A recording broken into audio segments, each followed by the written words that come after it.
What's up everyone, welcome back to another FPL video. Today we're going to have a look at a fixture ranking for all 20 teams, and then for those top teams, which players you should be picking in your FPL teams. Let's get into it.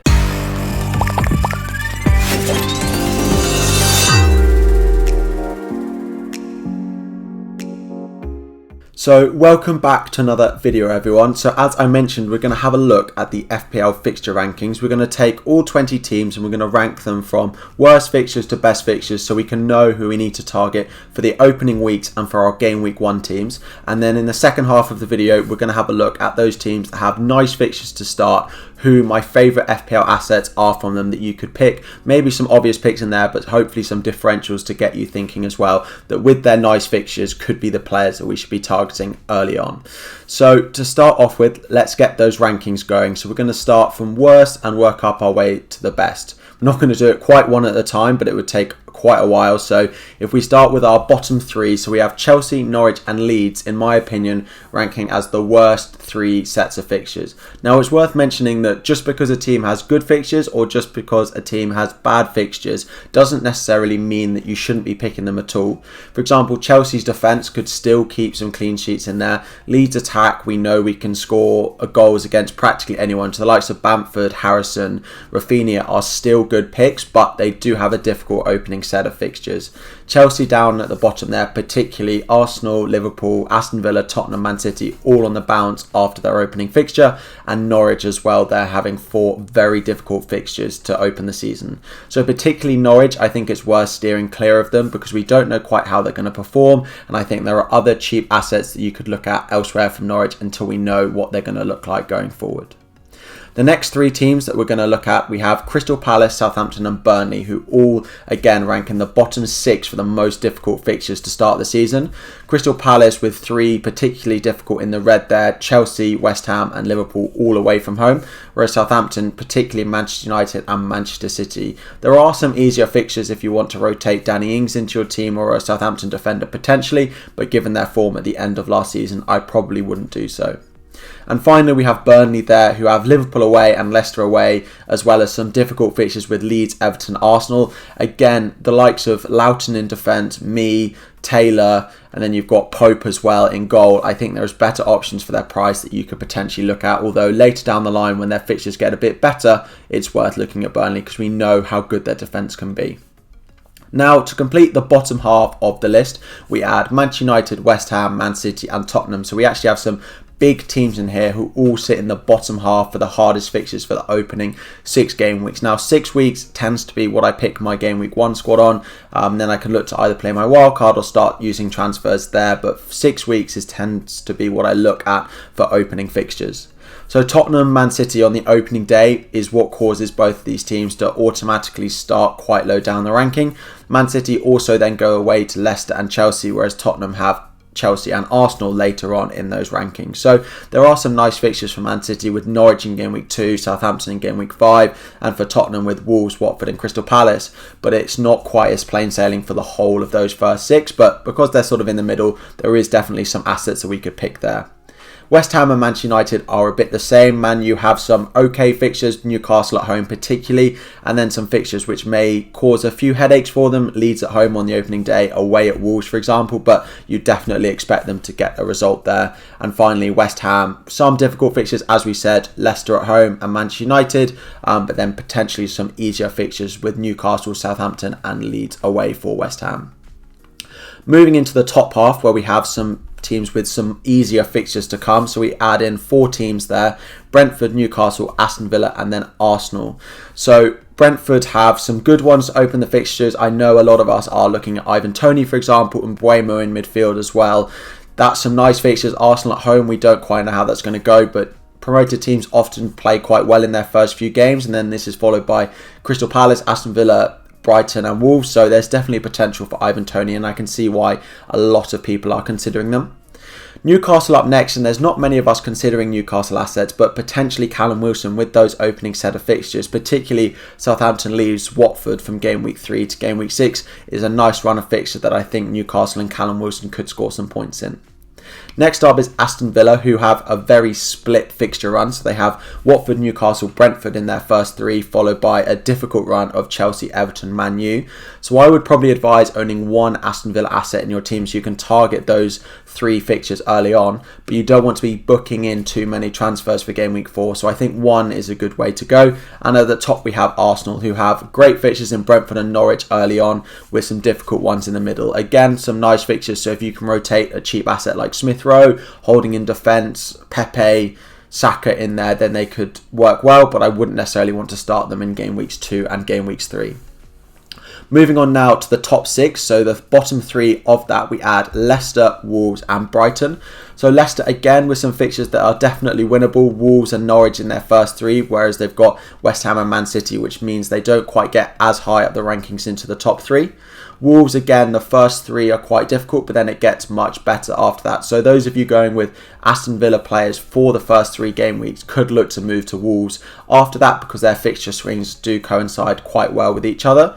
And then 4th on the list, we have Brighton, who have Burnley, Watford, Everton, Brentford in the first 4. And it's only that Leicester at home fixture that makes it a bit more difficult. But we will get into Brighton a bit more on the assets that we like there and how their fixtures play out after game week 6 in just a minute. Now, the top 3 rankings that we have here, Watford, Liverpool and Everton are the best 3 ranked fixtures in my opinion. So Watford have Aston Villa, Brighton, Tottenham, and then particularly that Wolves, Norwich, Newcastle after that, putting them 3rd on the list. We'll look at some of their assets, but both defensively and offensively, I think there's players that we could be picking. Second up, we have Liverpool with Norwich, Burnley, Leeds, Crystal Palace, Brentford. The only thing stopping them taking top spot is that Chelsea at home fixture in game week 3, but definitely some fixtures that are popular Liverpool assets could look to target. And top of the pile, we have Everton, Southampton, Leeds, Brighton, Burnley, Aston Villa and Norwich. Some great fixtures, both at home and away for Everton, puts them top of the pile for the best run of fixtures for the first 6 game weeks. So that is the ranking overall, and we can then start to group these fixtures into good, okay and bad. So if we put the good ones up there first for you, we have Watford, Wolves, Leicester, Brighton, Everton and Liverpool. These were the top 6 ranked teams. Then the next 8, which I put into the OK category, which you still need to be looking at: Newcastle, Aston Villa, Man U, Brentford, Man City, Tottenham, Arsenal and West Ham there.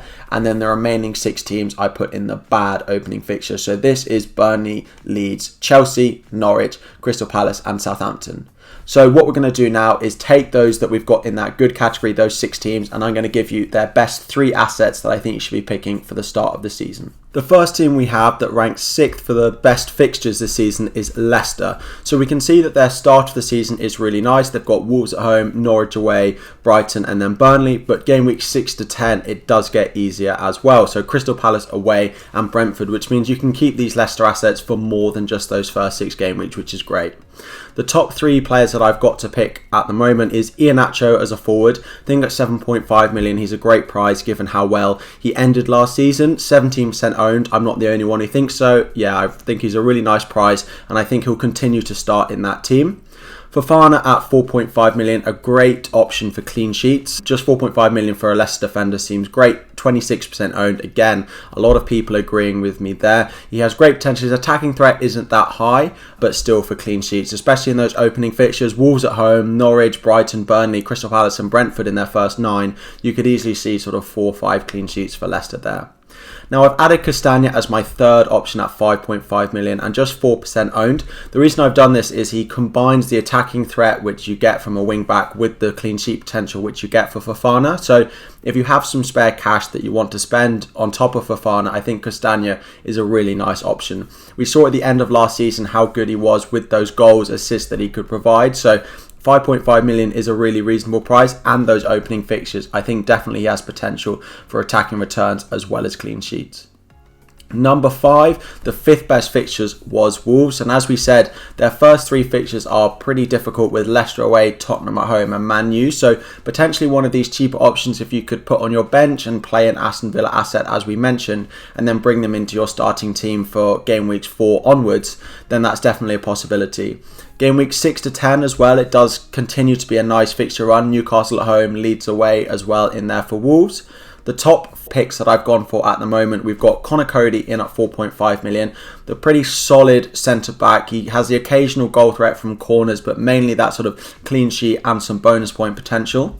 I've actually added in differential 8 Nori in defence as well as my second option.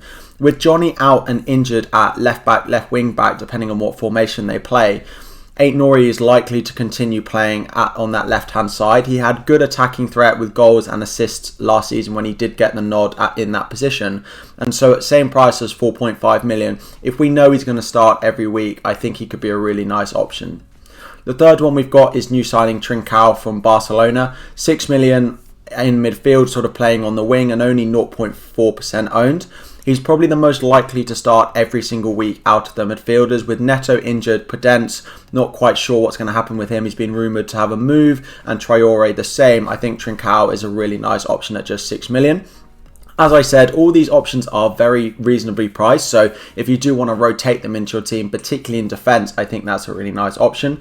It is worth waiting and seeing exactly how Wolves will set up, whether we think they'll still be good defensively or whether we need to favour the attack a bit more, which we haven't had to do in previous seasons. But a really nice opening start to the season for Wolves in both the first 6 and the first 10 game weeks is definitely worth considering some of these assets as given their prices.